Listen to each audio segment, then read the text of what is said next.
on découvre un certain nombre de manquements. Vous le dites, Alain Bauer le disait, beaucoup de spécialistes le disaient sur notre antenne, François Hesbourg. Oui, il y a eu des manquements. C'est 1, 2, 3, 4, peut-être 4 détonations, 4 tirs avant que les snipers aient pu tuer l'assaillant qui suscite l'interrogation. Regardons la géographie des lieux, parce que ça va nous aider à comprendre. C'est l'infographie du New York Times, où on voit ces toits qui entourent le lieu où Donald Trump parlait. Il y a ces 2 toits en blanc.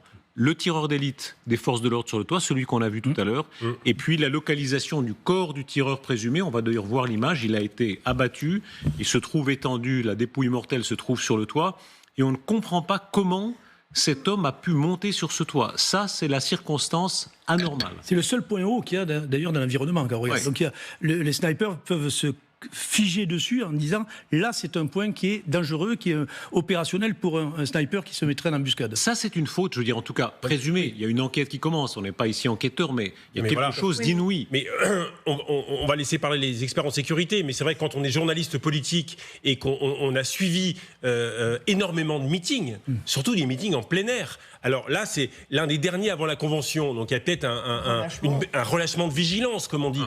Mais ça semble quand même totalement... On est aux États-Unis, avec le risque terroriste, ça semble insensé de voir que sur ce périmètre-là, un toit peut être disponible pour un tireur. Il n'est pas arrivé en 1 minute. Enfin, j'aimerais que vous ça semble insensé. Chacun peut se faire une opinion avec la séquence qui va suivre. Il faut vraiment bien ouvrir ses oreilles, écouter le son et voir l'image et regarder les 2 points.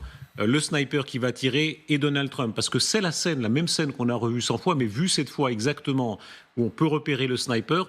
Les coups de feu qui sont tirés, Donald Trump qui est touché à l'oreille, il serait mort s'il avait simplement bougé un peu la tête, et le sniper qui tue, mais un peu tard, l'assaillant. Regardez. And you know, that's a little bit old, that chart's a couple of months old, and if you want to really see something that's said, take a look at what happened. Sniper. Voilà, qu'est-ce qui se passe là, je pense que au déclenchement du coup, on voit que le sniper, l'anti-sniper, celui qui est sur le toit que l'on voit, est surpris même. Et voilà, il reprend la visée pour pouvoir. C'est ce moment-là. Il y a comme un moment de recul. Il y a vraiment. Je pense qu'il y a une espèce de peut-être de surprise même. Il a vu ce gars, il s'est dit bon, c'est un mec qui est planqué là, on va attendre. Et puis quand il a tiré, il a dit oh là, trop tard. C'est ça. Expliquez bien parce que tous les complotistes sont lâchés. Ils disent mais qu'est-ce que c'est que ça ? En fait, il y a toujours des snipers en observation. Toujours. On leur a dit, il y a un type louche là, donc ils le mettent dans le viseur, mais ils sont surpris par le fait qu'il tire si vite, en fait. Alors, il y aurait pu avoir, mais là, on peut dire avec il y a qu'à Faucon, mais évidemment des effectifs de police qui puissent aller sur le site, puisqu'il a été évidemment vu par les snipers, pour pouvoir aller l'interpeller ou autre. Mais il y en a visiblement. Si, il y en a eu un. C'est cette déclaration incroyable du Washington Post. Le Washington Post raconte, c'est le shérif local qui répond à l'interview, qui dit un policier s'est rendu, il a mis la tête comme ça pour voir ce qui se passait. Le sniper, le tireur l'a menacé de son arme. Et donc, le policier a vite rebroussé chemin parce qu'il ne voulait pas se faire tuer. Donc, les choses se sont accélérées quelques instants avant. C'est la loi de l'emmerdement maximum, c'est-à-dire qu'il y a un loupé sérieux dans le travail de nettoyage fait autour. Vous parlez un peu comme Audiard. Voilà, il y a une couille dans le potage, visiblement. Oui, c'est un peu ça. Oui, non, mais complètement. Je voudrais simplement vous donner une petite information sur ce qu'on voit et sur la localisation sur le meeting. Parce que sur les meetings Trump, il y a ce qui s'appelle la bulle. Et c'est quelque chose qui est très connu de tous les journalistes politiques qui font des meetings. Vous voyez ces 3 bâtiments, il y a une bulle qui est constituée par l'équipe de campagne et par aussi les Secret Service, et donc tout à l'intérieur de la bulle est extrêmement sécurisé.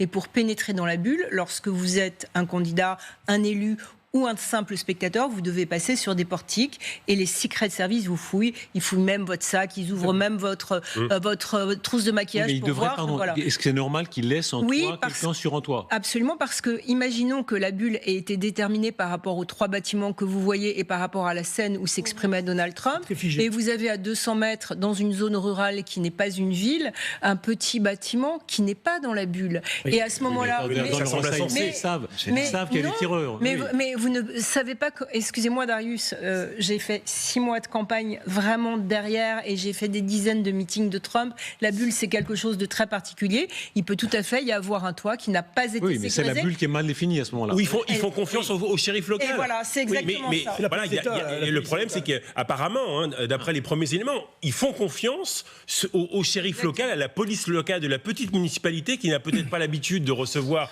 un tel meeting.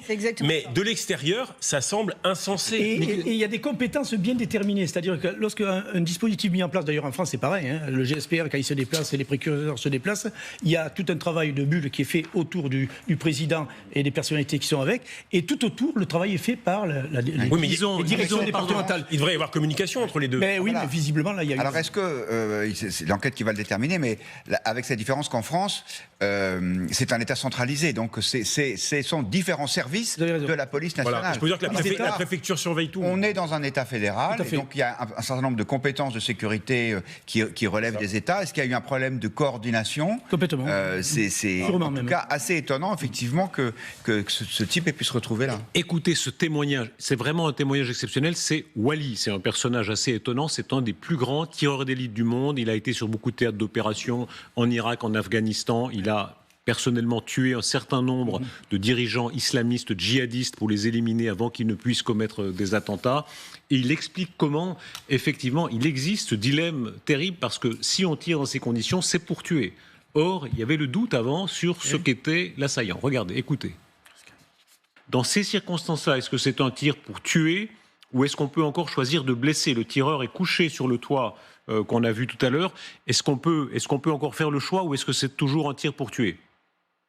C'est toujours un tir pour tuer dans ces conditions-là. Il n'y a absolument aucun entraînement qui est fait pour blesser. C'est des tirs mortels tout le temps. Ça explique l'intensité du choix. C'est-à-dire, ils ne peuvent pas se tromper, ils ne peuvent pas tirer préventivement, évidemment, en se disant c'est peut-être un photographe ou un zozo. S'il tire, il tue. Exactement. Voilà, c'est clair. Hein, on tire, on tue. Donc là, il n'y a pas de place à l'erreur avant. C'est pour ça que faire preuve de discernement, et c'est toute la difficulté de ce travail, de cette mission. C'est-à-dire, une fois qu'on a identifié la cible, est-ce qu'on le neutralise ou pas ? Et il n'y a pas de demi-mesure. On ne va pas le blesser à l'épaule pour qu'il lâche son arme. Non, on va le neutraliser, ça veut dire le tuer. Donc c'est une prise de décision qui est très importante de la part du sniper. Expliquez-nous vraiment techniquement, pardon, juste que je comprenais, c'est impossible, parce que c'est des très grands tireurs d'élite, c'est impossible de viser, par exemple, une épaule. Non, je ne crois pas un seul instant. Non. Très sincèrement, en plus, lorsque vous avez sur un événement comme ça, un gars avec un fusil d'assaut ou un fusil à lunettes qui est là pour neutraliser un président, vous vous doutez bien que le sniper, il n'est pas là pour faire juste de la neutralisation. Donc quand il y a un doute, le doute profite ou au tireur ou à l'innocent, si c'est... Voilà, donc il y a un doute, c'est difficile d'appuyer sur la détente, je peux vous assurer. Bien sûr. Attention, c'est quand même pas rien. C'est quand même étonnant. Enfin, j'ai plus que des questions, il n'y a pas de réponse, mais que d'abord, le tireur d'élite des services secrets, il a une lunette, donc il le voit parfaitement, le gars. D'ailleurs, il le rate pas. Donc il voit qu'il a un fusil braqué sur le candidat à la présidence des États-Unis. Est-ce que ça n'est pas suffisamment des éléments faisceaux d'indices graves et concordants, comme on dit chez les juges d'instruction français, pour prendre le risque, entre guillemets, de tirer. D'autant que, comme ce personnage est sur un toit, le risque est limité d'avoir des dommages collatéraux, entre guillemets, de blesser des gens dans la foule, puisqu'ils ne sont pas du tout au même niveau. Non, mais le tireur a attendu un top avant de le faire. C'est clair, c'est évident même. Il n'a pas fait d'instinct. Donc il a analysé la situation, regardé, demandé aux autorités. Mais encore une fois, ce qu'on disait tout à l'heure, entre le Secret Service et la bulle, comme on dit, et la police d'État qui est localement responsable, si vous voulez, il y a eu un manque de communication peut-être, et à un moment donné, il y a eu l'impair, et l'impair, c'est ce qu'on a pu voir. On le dit, l'anti-sniper, il attend le top dans l'oreillette, il doit remonter par la voie hiérarchique et redescendre, ça doit se cascader.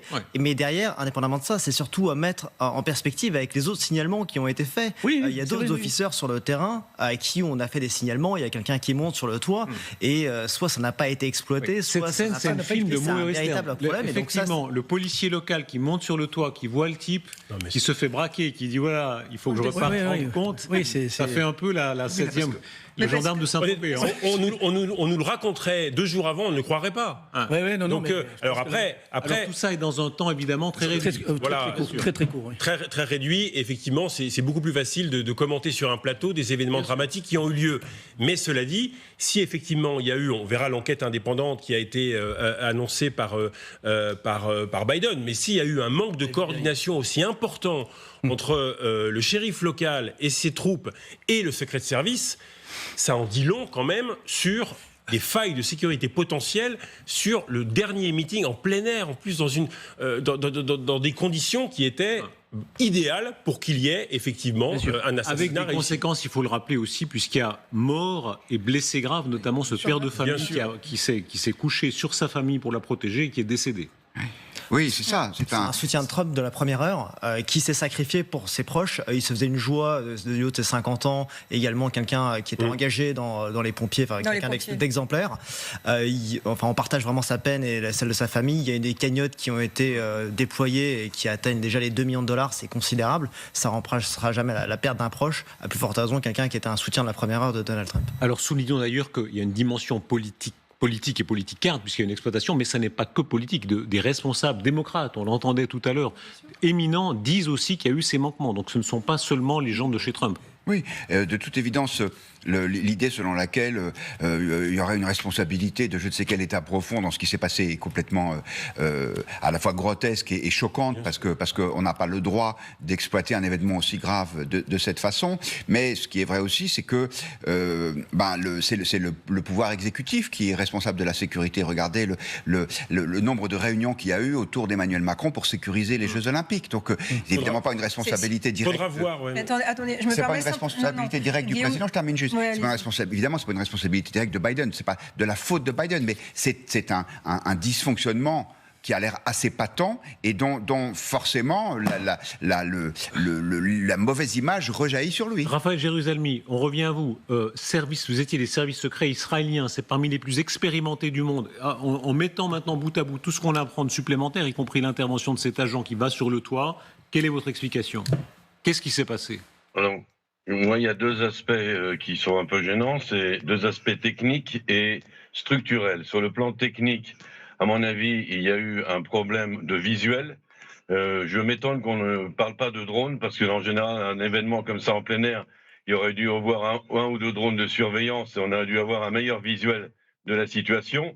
Et les décideurs qui devaient donner donc le feu vert aux tireurs d'élite du secret de service n'ont peut-être pas eu un bon visuel ou une bonne information pour prendre la décision suffisamment rapidement. Ça, c'est au visuel. Il se peut qu'il y ait eu aussi un problème à l'auditif, un problème technique de communication, que la communication entre les chefs et le tireur d'élite ait pu être mauvaise ou retardée par je ne sais quoi. Ça, c'est le côté technique. Sur le plan structurel, il me semble que les Américains, là où le bas blesse, c'est qu'il y a un petit peu trop de monde sur le terrain pour s'occuper de la sécurité d'un événement comme celui-ci, avec des répartitions des tâches qui ne sont pas toujours tout à fait claires et pas toujours une excellente coordination entre la police, le FBI, les secret services, etc. Il faudrait peut-être un petit peu simplifier le modus operandi et on n'a pas besoin d'avoir tout le temps autant de monde sur le terrain. Il va y avoir moins de monde, mais des gens qui savent travailler ensemble, qui se sont concertés à l'avance, qui se connaissent, qui se parlent le même langage. Il y a souvent ce problème entre des services extrêmement compétents, mais qui sont compétents chacun à part, et lorsqu'ils doivent travailler ensemble, ça cafouille un petit peu parce qu'ils ne sont pas habitués à parler le même langage, à avoir les mêmes réactions ou les mêmes façons d'opérer. Et ça, c'est un problème structurel qui a toujours existé aux États-Unis. C'est un petit peu trop compliqué, il faudrait simplifier. Alors ça, c'est la manière objective et technique, la vôtre et la vôtre. Il y a maintenant l'exploitation politique dont vous parliez, Elsa Vidal, celle notamment d'Elon Musk. Il est un personnage important, de plus en plus important par sa puissance de feu, X Twitter, mais aussi par son argent. Il a donné de l'argent à la campagne, à la vôtre, n'est-ce pas ? Important. Combien d'argent a-t-il donné ? Je ne sais pas si ça a été publié à ce stade, mais en tout cas, ça sortira. Alors, j'ai pas l'info. Alors, en tout cas, c'est beaucoup d'argent, si je comprends bien. Et il accuse, soit c'était de l'incompétence extrême, soit c'était délibéré. Et là, on rejoint ce que vous disiez sur les accusations que vous jugiez inacceptables. Quoi qu'il en soit, la directrice des services secrets doit démissionner. Il y a chez Trump un engagement là, alors très politicien.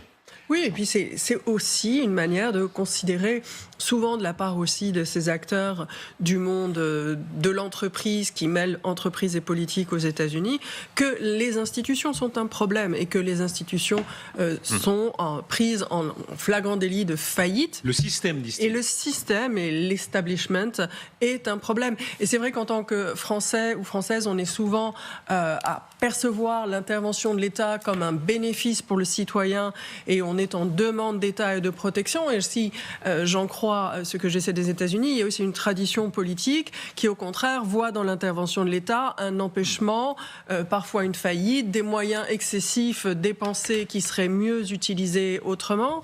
Et elle est généralisée d'ailleurs, contre Washington, bien sûr. Oui, contre Washington, et là, contre la directrice des services secrets. Mais il y a une entreprise, dans cette nouvelle version du Trumpisme, il y a une entreprise de destruction systématique de toutes les institutions. Et la justice, certainement, sera la prochaine victime si Donald Trump doit être élu une nouvelle fois. Catherine Gentil, vous suivez tout cela. Catherine Gentil, vous êtes avec nous aussi en direct. Cela monte, n'est-ce pas? Cette polémique monte aux États-Unis de manière assez dangereuse pour le camp Biden, puisque c'est lui qui est aux affaires. Ah oui, c'est évident. Et le fait qu'on demande la tête de la responsable des Secret Service en même temps n'est pas tout à fait scandaleux dans un pays anglo-saxon où quand on est responsable d'un échec pareil, et là on parle quand même d'un candidat à la présidentielle, ancien président, peut-être prochain président, qui a failli être tué. Donc dans le monde anglo-saxon, c'est pas scandaleux qu'on puisse demander qu'il y ait une démission aussi rapide. Alors en même temps, ce soir, les Secret Service viennent d'annoncer qu'ils se sentent tout à fait prêts à garantir la sécurité de la convention à Milwaukee, où justement Donald Trump se rend également ce soir, et où il va être non seulement intronisé officiellement comme le candidat des Républicains à la présidentielle, mais ça va être quasiment un triomphe, parce qu'évidemment, il va arriver auréolé de ce qui s'est passé, du fait qu'il ait échappé à la mort, qu'il est appelé au combat, qu'il ne se laisse pas impressionner, qu'il continue à avoir cette stature, encore une fois, du mâle alpha, qui est le rôle qu'il se donne depuis des années. Alors par ailleurs, je ne sais pas si vous avez eu les informations, mais sur les médias américains, on commence à en savoir un peu plus sur le tireur, et notamment des élèves qui étaient avec lui dans son lycée, disant que c'était un jeune très solitaire qui était harcelé et qui s'habillait souvent justement en chasseur ou en tenue de camouflage. Donc peut-être aurait-il été possible de déceler plus tôt qu'il était assez déséquilibré. En tout cas, ça n'a pas été le cas. Mais ce qui restera de cette affaire, quand en effet vous l'avez fait en parlant avec les responsables de sécurité, on ne laisse jamais un point haut, c'est le toit d'un hangar comme ça, qui permet un tir direct sur la cible, en l'occurrence sur la tribune. On ne la laisse jamais sans une protection, et surtout pas avec la possibilité que quelqu'un puisse y accéder pour essayer de tuer Voilà, on le voit très bien sur ce schéma. Il y avait vraiment un tir direct. Il n'y avait aucun obstacle entre le toit de ce bâtiment et la tribune où se trouvait Donald Trump. Donc, que ce soit les Secret Service, la police locale, un mauvais fonctionnement entre les différentes unités qui étaient chargées de la protection ce jour-là de Donald Trump, de toute façon, effectivement, c'est une erreur. Et en principe, les anglo-saxons ont la main assez lourde quand il y a ce genre de choses, et il n'est pas effectivement exclu que certains responsables des services de sécurité soient amenés à démissionner dans les temps qui viennent.